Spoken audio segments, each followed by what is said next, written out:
account. The Honorable Tulfo is recognized for his interjections and interventions. You have 2 minutes, sir. Thank you, Mr. Presiding Officer.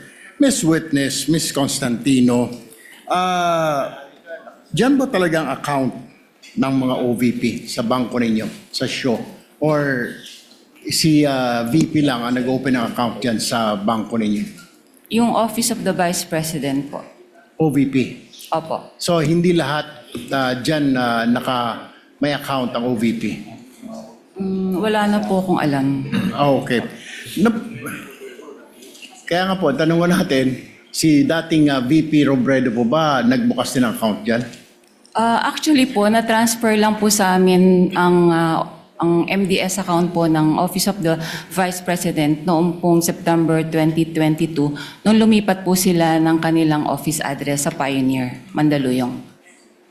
Okay. Normal po ba na ganito kalaki ang wini-withdraw ng isang government agency? Is this normal? Nakakita ka na ba nito ng other government agencies na ganito kalaki ang withdrawal? Wala po, unusual po ito. Unusual yung withdrawal.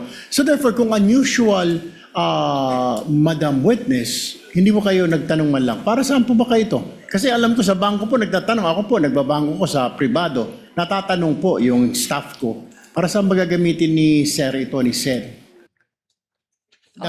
Hindi na ba ninyo tinatanong? Kasi po may advice naman po siya. So, kumbaga dumaan naman po ito sa proseso nila.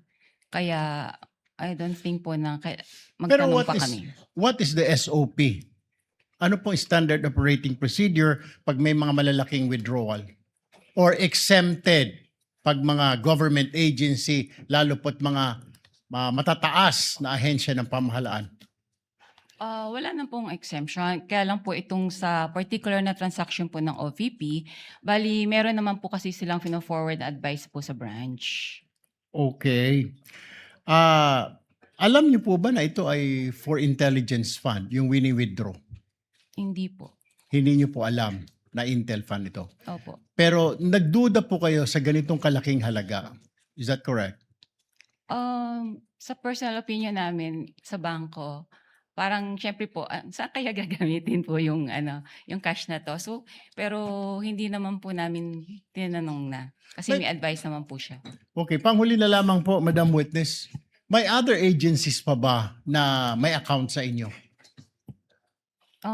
Marami naman pong mga government agencies po sa Sa Land branch Bank Show. ninyo? Okay. Pero walang mga ganito kalalaking withdrawal? So far po kasi na-convert na po lahat kasi sila sa mga online system like yung sa ATM payroll. So hindi na po ganyang kalalaki mga withdrawals po nila.